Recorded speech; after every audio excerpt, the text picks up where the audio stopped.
Hello, everyone. My name is Brendan Moore, the producer of this incredible series that's meant to illustrate and highlight the potential for careers with the NBA. I want to say that none of this would have happened without my guest today, the guy who's really driving this conversation home on the NBA side, and that's Tru Pettigrew. Like, to get to do this with you, man, is really... It's a joy. What is your official title, and over which organizations do you have purview? I am the Chief Diversity and Inclusion Officer for the Minnesota Timberwolves, the Minnesota Lynx, T-Wolves Gaming, and the Iowa Wolves. How do you describe what your weekly or quarterly even responsibilities are? What are you responsible for delivering? Kind of a top level, right? 30,000 foot. I am responsible for providing senior level or executive level strategic guidance and direction to ensure we are being inclusive and equitable in every possible way. Is the choice or decision we are about to make going to offer an unfair advantage to any specific people or people group? Is it going to provide a disadvantage to any specific people or people group? Yeah. And that is internal and external. Then it's really a matter of, are we fostering in an environment and a culture where every single person that walks through the door feels a sense of belonging? If someone's in college or in grad school right now, and they say, I saw this guy, Tru Pettigrew, I was so inspired by what he said. He's setting the bar for how he's doing his role and for what the change he's making in the world. I'd like to be him one day. What are some of the things that they should study? I didn't go to an HBCU. I went to DeVry University, and I graduated with a degree in electrical engineering, right? And so it is not even close to what I'm doing now, where I thought I was going to be connecting transistors and wires. You're right? connecting people. I am now.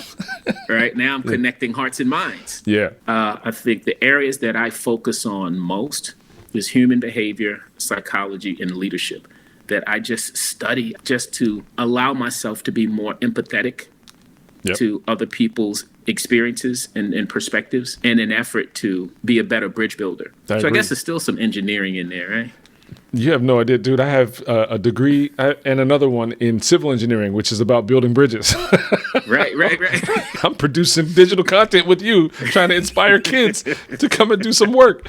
How did you get on their radar, or how did they get on your radar? What brought us together was, unfortunately, the tragedy of the murder of Mr. George Floyd. I had been doing work as a community bridge builder, if you will, for a number of years. Since 2014, to be exact. I started doing the DEI work since in 2012, and really focusing on building bridges across generational divides and generational differences. And in 2014, when Mike Brown was shot and killed in Ferguson, the trajectory of the work went in a different direction, largely because of some of my own personal frustrations, fears, concerns, and angst for the safety of my own son. And having had some bad experiences myself with law enforcement, growing up in Baltimore, living in LA, being on the receiving end of excessive force, it really created some, what I call now, because I know I can call it what it is, some untreated and unresolved trauma myself. I did not want that same thing to happen to my son. And so it led me to walk through the doors of the Cary PD one day and have some conversation about, are my feelings valid? Do I need to be worried about his safety? And that led to a relationship that I'm still really good friends with the then chief, former chief now, of Cary PD. And it led to me building a program specific to the police department on diversity, equity, and inclusion, some diversity discussions and workshops that seemingly went well, and it spread throughout the region: Cary, Raleigh, Durham, Fayetteville, Fuquay, Varina, Garner, that region in North Carolina. Then it went statewide, then it went national. And that garnered some notoriety. Some folks on the Timberwolves kind of had heard about me, knew who I was, and they reached out and asked if I would come and speak to the team. And I agreed, and I did a couple of speaking engagements with the team that apparently those went well. And they said, hey, would you be interested in coming in-house and doing this with us on a more full-time basis? All I hear is purpose. I hear a person who's walking in their purpose, who's solved their own problem. You had an issue that impacted your family, that you wanted to create safety as much as possible for your own son, and you directly went to solve that problem and then started solving it for everyone else, which is incredible. I believe I've been able to have whatever achievements because it's all rooted in purpose. It's what I am supposed to be doing. We all have in our own internal GPS that will guide us to our purpose. Our job is simply to listen to it.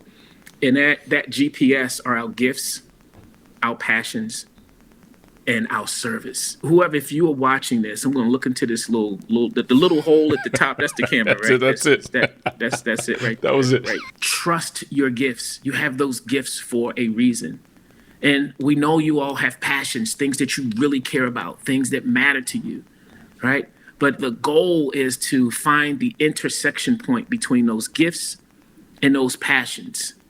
And then that is where you have been called to serve. Whatever it is you do, I don't care what discipline. We talked about marketing, we talked about IT, we talked about sales, we talked about business and analytics and intelligence, whatever it is, you've been called to serve.